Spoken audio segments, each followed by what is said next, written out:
it's all that easy. It's tough to remember.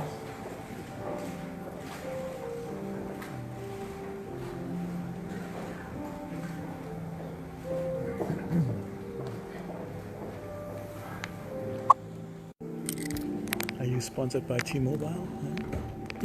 My sister.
عزیزان ساعت انتظار سالی است مگر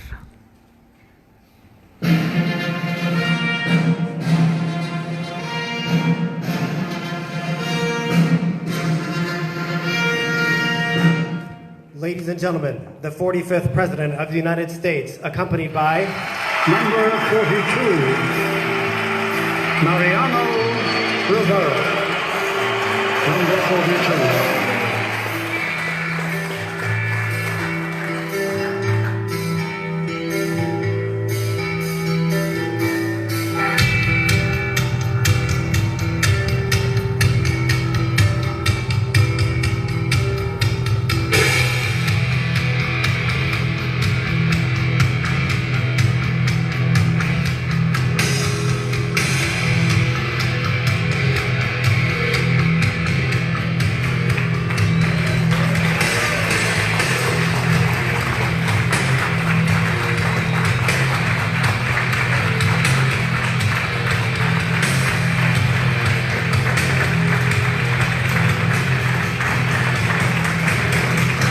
یک چی خست عزیزان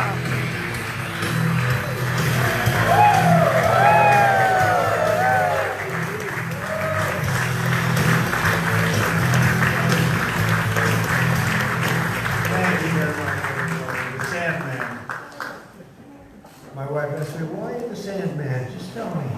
My first lady. I said, because he put the batter to sleep, right? The Sandman. A lot of people don't know that, but the Yankee fans know that. We watched it for a long time. And thank you all for coming. The First Lady and I are delighted to welcome you to the White House. Today we present our nation's highest civilian honor, the Presidential Medal of Freedom, to American baseball legend, maybe the greatest pitcher of all time. It's a big argument. Is he the greatest pitcher or the greatest reliever? Well, the reliever we won. But there's a real question. He may be the greatest pitcher in the history of baseball. Mariano Rivera. When you hear the stats, you'll understand exactly why I say that. Mariano, I want to congratulate you on this really extraordinary achievement. Thank you. It's, on behalf of this whole country, thank you very much for the great job.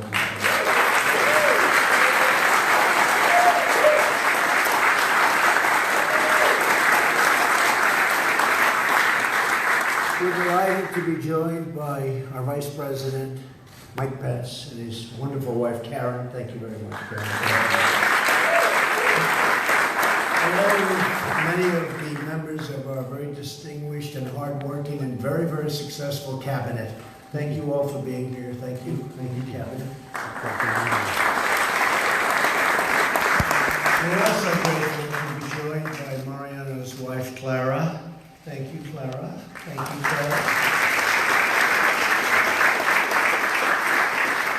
his three sons, Yafet, Yasiel, and Mariana's daughter-in-law, Alyssa. Thank you very much. Thank you all for being here. It's so great.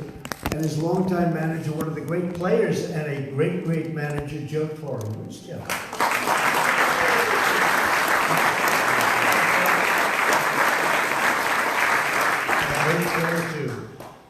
And Chief Operating Officer of the New York Yankees Lawn Trust. Thank you. Thank you, Lon. Good luck. Don't get it. We could use him in the bullpen, maybe. Huh? That would be good. That would guarantee it. Good luck. Great season you've had. Tremendous season. Mariano was born the son of a fishing boat captain on the coast of Panama.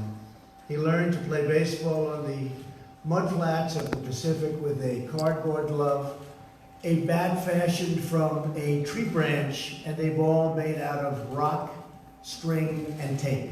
There wasn't a lot of money for playing baseball. He excelled at the sport. At the age of 18, he started playing in the country's top adult league. In a critical game with his team losing badly, the coach called him over and asked Mariano to do something that he had never really done before. Could you pitch, Mariano? Mo insisted that he could not. But when he took the mound, an amazing thing happened. The crowd witnessed an incredible performance. His opponents did not get a single run for the rest of the game, and a legend was starting. His team won an epic comeback victory, big deal at that time. And after that, his teammates contacted a scout and told him that he had a tryout in Panama City with the world's most famous baseball dynasty, the New York Yankees. With barely enough money for the bus ride home, Mariano set out on a journey that would define his life and inspire countless millions around the globe. At his first tryout, in worn-out shoes and a borrowed glove, Mariano threw 9 fastballs. It was the only pitch he knew how to throw. After a few more tryouts, the Yankees offered him a contract to play their farm team, the Gulf Coast Yankees. Do you remember that, Mariano? The Gulf Coast, were they a good team? Not bad, right? He got on an airplane and came back to America. A few months later, in August 1990, Mariano threw his first no-hitter. That year, he had an average ERA of .17. So that doesn't mean 1. That means like 1/17 of 1. That's not a lot. Did you lose? How do you lose a game? Well, I guess you scored no runs, right? Boy, oh boy. In 52 innings, he had .17, which is unheard of, over 22 games. Soon thereafter, Mariano married Clara, which was an even more important thing for him to do. And truly, and he said it many times, you are the love of his life. You know that. You feel that, right? I hope he tells you that. They will soon celebrate their 28th wedding anniversary. Congratulations, Clara.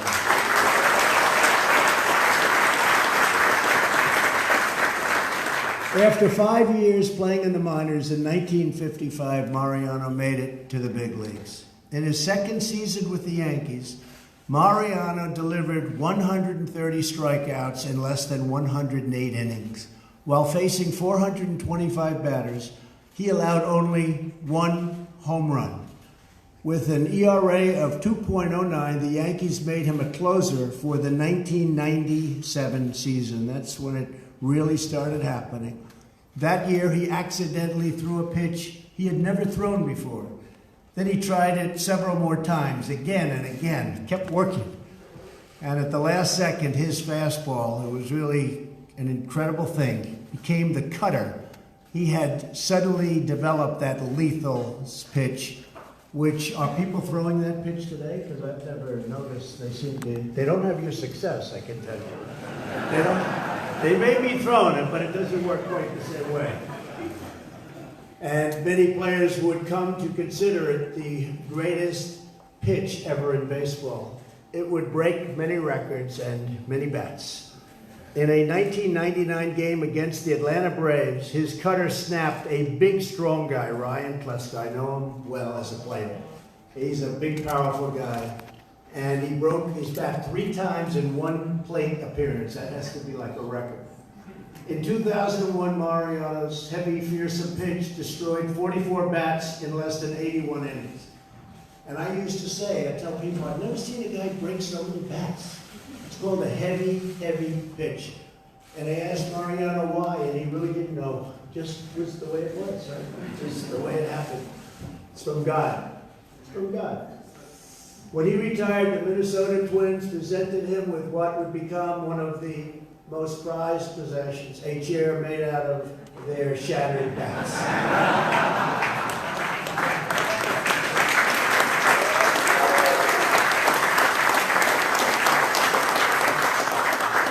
In 1998, 1999, and 2000 World Series championships, Mariano closed out 3 consecutive World Series victories and delivered 14 strikeouts and 7 saves.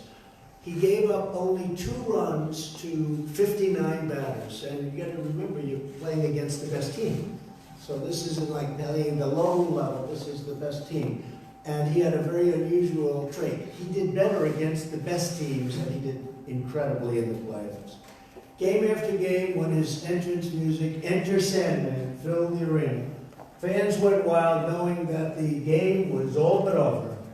His dominance on the mound mesmerized fans, teammates, and unfortunately for them, it mesmerized the competitors. In Game 7 of the 2000